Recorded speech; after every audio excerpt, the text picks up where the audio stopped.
Good morning, guys. I'm walking to the office today. I figured I'd take you guys along for a little bit of a different day in the life because today I'm not actually on a case. I'm working on a proposal. But anyways, it's freezing, so I'll talk to you guys in a bit when I'm in the office.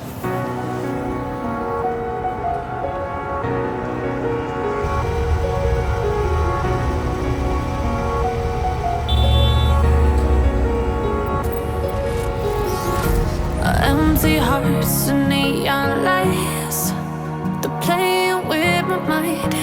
Gotta get out of here tonight. Oh, I wanna run off and fly, and I'll tell myself it's fine to be alone, just to find somewhere that finally feels like home.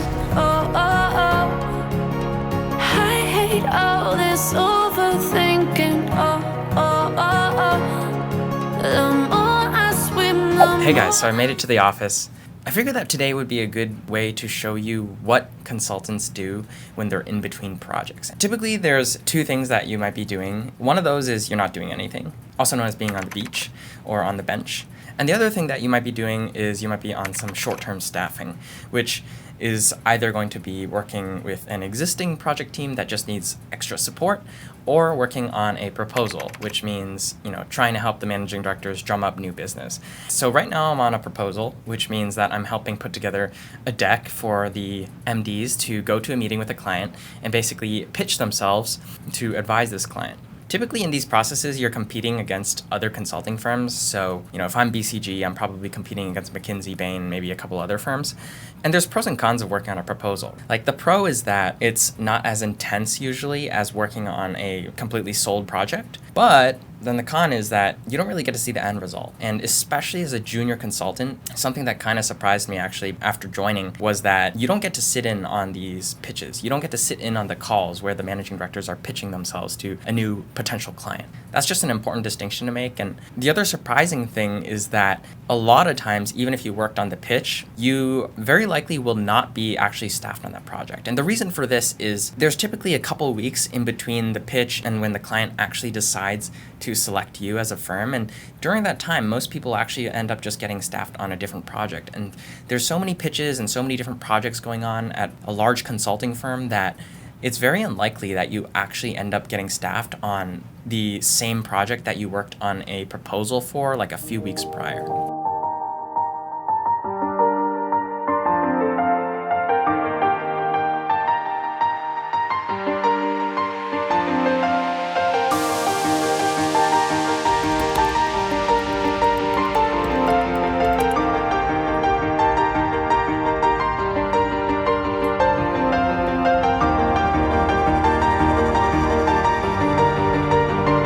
It's around lunchtime now and I'm a little bit hungry, so I'm gonna go upstairs and get some food. I'll see you guys in a bit.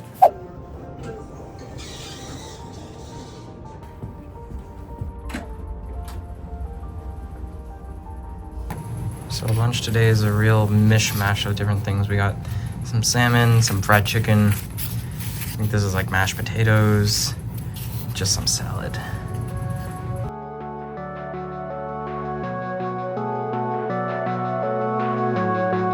To give you a little background on what I'm actually working on today, there's three things that I'm trying to do here. The first is I'm trying to put together some initial pages and just shell out the deck. And the second thing that I'm doing is I'm teeing up the expert networks to try and schedule a few calls tomorrow. Because what we want to be able to do is we want to be able to talk with a few people who formerly worked at the business that's being evaluated and learn a little bit more from their perspective about the company and also the industry and who the competitors are. And the third thing that I'm going to try to do is just pull together some equity research and industry reports from third-party providers just so that the team can get up to speed on the overall market in this industry, because it's quite frankly a space that we haven't done a lot of work on before. The team is lean at the junior level. It's just me and a principal working on this, and so this is pretty typical to have a fairly lean team when it's at the proposal stage because it's not as intense as like a full sold case project. But yeah, I'm gonna get back to work now, but I'll talk to you guys in a bit.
empty hearts and neon lights. They're playing with my mind. Gotta get out of here tonight. Oh, I wanna run off and fly. And I'll tell myself it's fine to be alone, just to find somewhere that finally feels like home. Oh, oh, oh. I hate all this overthinking. Oh, oh, oh, oh. The more I swim, the more I'm sinking. Take me to a world of silver. No more heartbreaks, tears, painkillers. Take me somewhere unfamiliar. Bring me back to where we started out. Get me out of now, to where we started out. Get me out of now.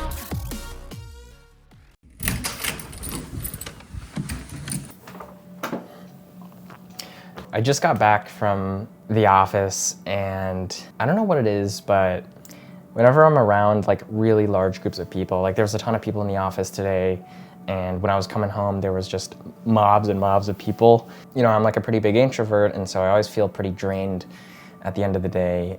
And something I think that people don't really talk about as much as they probably should is just how a big part of the sustainability, especially if you are somebody who's not like the stereotypical loud, extroverted professional, a big part of the sustainability is actually just like managing your own energy and recognizing what sort of situations at work will cause you to feel more drained than others, and just making sure to take the time to rest and recharge and regenerate. Because especially when you're working in banking or in consulting, these are jobs where you're constantly interacting with your team, with clients, and just with a lot of people in general. You're also going to group events like team dinners, or you're going to the client side if you're in consulting and you're spending the whole day there. And so it can just get very draining. And so I think something that I've learned about myself and that's been helpful is just getting comfortable with saying no to things. Because for example, if there's like a random happy hour or like a dinner that's not mandatory, and you know people are pressuring you to go to it, but you've had a long week, you know you're pretty tired and you're feeling a little bit burnt out, then it's those situations when it's okay to say no and prioritize your own well-being over something like networking. There's always going to be more networking events, and there's always going to be more opportunities to meet people, to make connections, and people aren't going to remember that you missed out on a dinner or an event. So all this is to say, something that I wish my younger self had learned a little bit earlier was just being comfortable with the fact that I am not the kind of person that can be going constantly all day around people and being super social and constantly networking and stuff like that. For me, it's more about quality over quantity. And so like making quality connections with people versus trying to meet like everybody at an event. That's what works for me. But anyways, yeah, I think I'm gonna just eat dinner and probably call it a night. I'm gonna sleep early because I don't have to work tonight. And I hope you guys found this video helpful. If you guys liked it, let me know in the comments below. Otherwise, I'll see you guys in the next one. Peace.